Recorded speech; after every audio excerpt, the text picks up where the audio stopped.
আসসালামু আলাইকুম। আজকে নতুন আরেকটি বিষয় নিয়ে আপনাদের মাঝে হাজির হয়ে গেলাম। বিষয়টা হচ্ছে আজকে আপনাদেরকে দেখাবো যে গ্রাউন্ড কেন তার ব্যবহার করা হয়। গ্রাউন্ডের আমরা যে তারটা ব্যবহার করি বাসা বাড়িতে, এটা কেন ব্যবহার করা হয়? এটা মূলত হচ্ছে গ্রাউন্ড এটা বাসা বাড়ির একটা সেফটির জন্য আমরা ব্যবহার করে থাকি। বজ্রপাত থেকে রক্ষা করার জন্য আমাদের একটা বাসা বাড়িতে কিন্তু ইলেকট্রিক ডিভাইস, অনেক ডিভাইস থাকে, যেমন fridge, motor, rice cooker, oven, এগুলো অনেক ডিভাইস থাকে যেন এগুলা নষ্ট না হয়।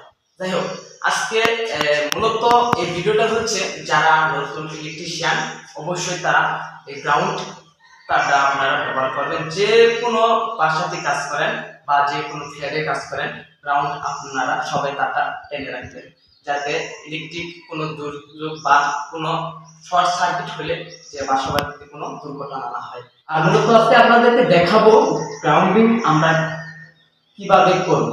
এটা আমাদের অনেকটা সেফটি দিবে এবং গ্রাউন্ডিং করার কয়েকটা ধাপ আছে। আবার অনেক ইলেকট্রিশিয়ান আছেন যে আর্থিং এর রড 10 ফুট একটা রড এনে মাটিতে গেলে যে গ্রাউন্ডিং হয়ে গেল, এটা কিন্তু একুরেট গ্রাউন্ডিং হয় না। আমরা যদি ভালো উন্নত মানের গ্রাউন্ডিং করতে চাই তাহলে অবশ্যই আমাদের বড়ি হবো আপনার 50 ফিট বা 60 ফিট বা 80 ফিট, যেখানে ভালো গ্রাউন্ডিং এবং ভালো মানে পাওয়া যাবে, যে বিদ্যুৎ এবং শর্ট সার্কিট হলে বা বজ্রপাত হলে যে আমরা এই বাসাটা বা এই আপনার ফ্ল্যাটটা সেফটি থাকবে, এর জন্য কিন্তু গ্রাউন্ডিং করা।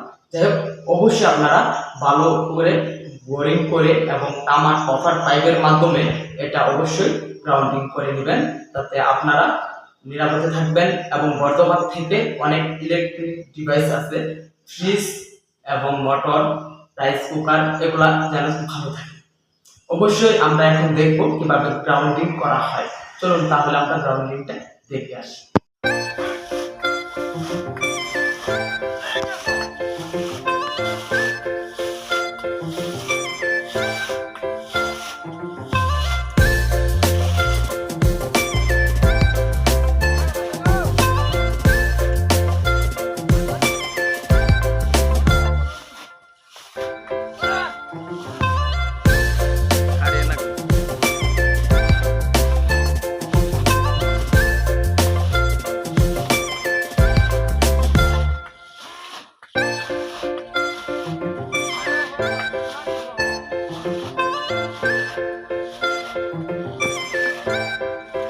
করে বোরিং করা হয়, এটা দেখতে পাচ্ছেন। আমি কিন্তু কলের যারা কলের তাদের মাধ্যমে বোরিং করে দিচ্ছি। এটা হচ্ছে 80 ফুট আপনার বোরিং করতে, যেহেতু পাহাড়ি এলাকা, যেন ভালো গ্রাউন্ডিং পাওয়া যায়। এবং দেখতে পারলেন ভিডিওর মাধ্যমে আপনাদেরকে দেখাইলাম যে কেমন করে গ্রাউন্ডিং করতে। এভাবে আপনারা সবসময় গ্রাউন্ডিং করে নেবেন। আর যারা এই ভিডিও ফেসবুক এবং ইউটিউব চ্যানেল থেকে দেখতেছেন, ফেসবুকটা ফলো দিয়ে রাখবেন এবং ইউটিউব চ্যানেলটা সাবস্ক্রাইব করে পাশে থাকবেন, যাতে আরো ভালো ভিডিও আপনাদেরকে আমরা উপহার দিতে পারি। সবাই ভালো থাকবেন। খুদা হাফেজ।